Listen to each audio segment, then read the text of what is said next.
Hello and welcome to another video in the series Learning to Drive with Gary Phillips. Today we're going to talk about how to approach and turn left from a major to a minor road. And the difference between major and minor roads is that a major road has priority over the minor road. So this road at the top has priority over these side roads that are coming onto it. It's nothing to do with how busy it is or how wide it is, it's just the priority. So let's imagine that you're driving along this road and you get a direction to take the second road on the left. First thing you would do is check your mirrors. So when we check the mirrors, we check them in pairs. We always start with the interior mirror because that gives you a true picture of how close things are behind, and then you would check the mirror in the direction that you're going. So in this case it would be left, and that will give you a wider angle of view. Things look a little bit further away because the mirrors are convexed, but it will allow you to see anything that could be coming up on your inside. Could be a motorbike, could be a cyclist, that kind of thing. So we check the mirrors first, and we're assessing there to see what's happening, and we can make a decision then on things like the timing of the signal. So the signal will be the next thing. The timing of the signal is important. You wouldn't want to give it before another junction, so that people might get misled into thinking you were turning down this junction, for example.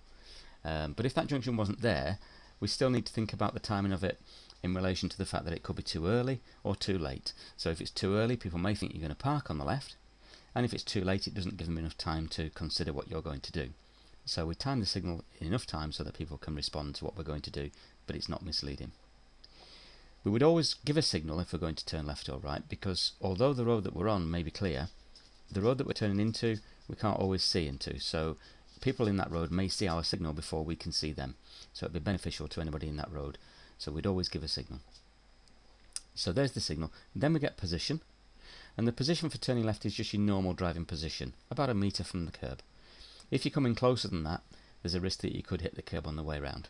If you go wider than that, people would be confused about your position there because they wouldn't expect you to be wider than that when you're going to turn left.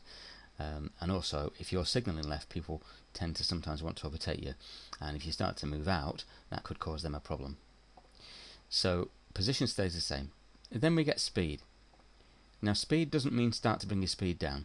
It means that at this point, about 2 car lengths before the turn itself, the speed should be correct to take the corner. And the speed that you go around the corner depends on how sharp it is and what you can see. So if it's a really wide sweeping corner, you might be able to go around it a little bit faster than if it's a really sharp tight corner. An average corner you'd be at second gear speed, which is about 10 miles an hour.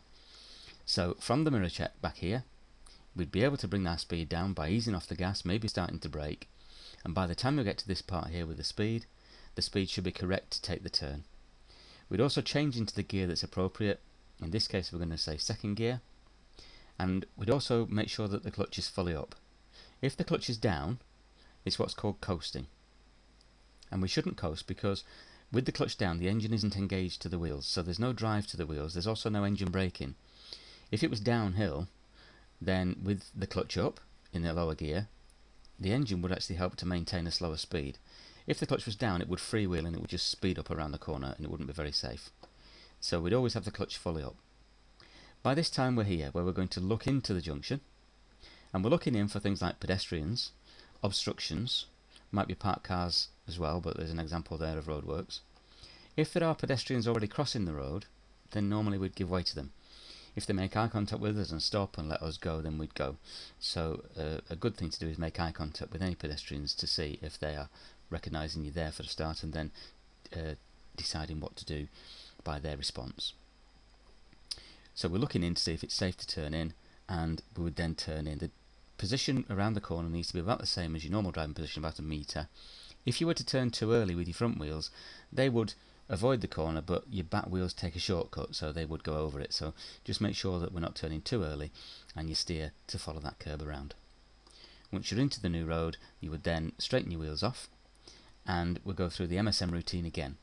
This time we're checking the interior mirror and the right door mirror to see if anybody's going to overtake us, because you wouldn't want to speed up if somebody's already overtaking you.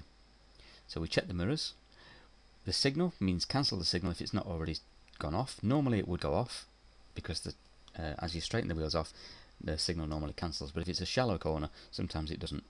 So make sure the signal's cancelled, and then the manoeuvre is to make progress if it's safe on the new road.